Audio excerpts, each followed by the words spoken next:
राम रावण का संग्राम चल रहा है, आसमान में भयंकर युद्ध हो रहा है। भगवान श्री राम ने अब देखा कि ये दुष्ट बहुत खेल चुका हूँ और मैं इसे खिला चुका हूँ, अब इस दुष्ट की माया संसार में और व्याप्त न हो। ऐसा सोचकर भगवान ने रावण को 31 बाण मारकर धराशायी कर दिया है और महाप्रतापी रावण सोने की लंका का स्वामी होकर और अपूर्व सेना का मालिक होकर आज अकेला ही धरती पर पड़ा है।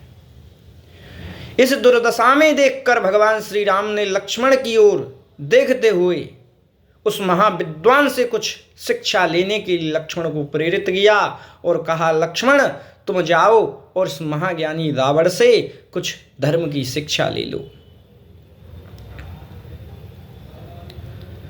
तो लक्ष्मण भगवान श्री राम की बात सुनकर चले और रावण के सिरहाने की तरफ खड़े हो गए।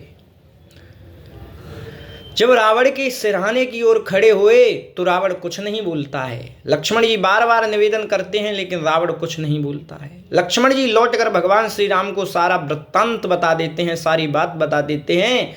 तो भगवान श्री राम ने कहा, आप कहाँ खड़े हुए थे लक्ष्मण? तो लक्ष्मण बोला, भैया मैं उस सिरहाने की तरफ खड़ा हुआ था। भगवान श्री राम ने कहा, नहीं लक्ष्मण, किसी के पास कुछ मांगने जाते हैं तो उसके सिरहाने की तरफ नहीं, उसके चरणों की तरफ खड़े होते हैं। आज तुम रावण से कुछ मांगने गए तो आज तुम्हें उसके सिरहाने की तरफ नहीं खड़ा होना था, उसके चरणों की ओर खड़ा होना था। लक्ष्मण जी समझ गए और जाकर फिर दोबारा महापंडित उस रावण के चरणों की तरफ जाकर बोले, भैया महाविद्वान रावण जी मुझे कुछ ज्ञान प्रदान कीजिए, प्रभु की ऐसी इच्छा है कि आप मुझे कुछ ज्ञान उपदेश करें। रावण ने कहा, लक्ष्मण तुम पहले आए लेकिन मैंने पहले तुम्हें ज्ञान नहीं दिया क्योंकि तुम्हें थोड़ा सा अभिमान था। इसी अभिमान ने मुझे यहां पहुंचा दिया। दूसरी बात सुनो, तुम युद्ध जीते इसका तुम्हें घमंड नहीं होना चाहिए। सुनो, तुम मुझसे किसी भी प्रकार से योग्य नहीं थे। मैं अपूर्व सेना का मालिक ब्रह्मा महेश इत्यादि देवताओं से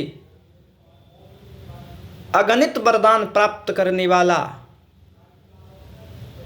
और स्वर्ण की लंका का मालिक हूं।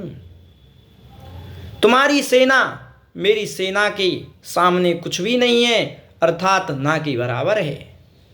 दूसरी बात, युद्ध में धन भी चाहिए, वो धन भी तुम्हारे पास नहीं था और मेरे पास स्वर्ण की लंका थी,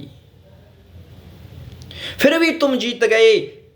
इसका कारण जानते हो लक्ष्मण? लक्ष्मण बोले, भैया बताओ। तो लक्ष्मण को कहा, सुनो लक्ष्मण, और कुछ नहीं, इसका कारण बस एक है, तुम चरित्रवान हो, मैं चरित्रहीन हूं।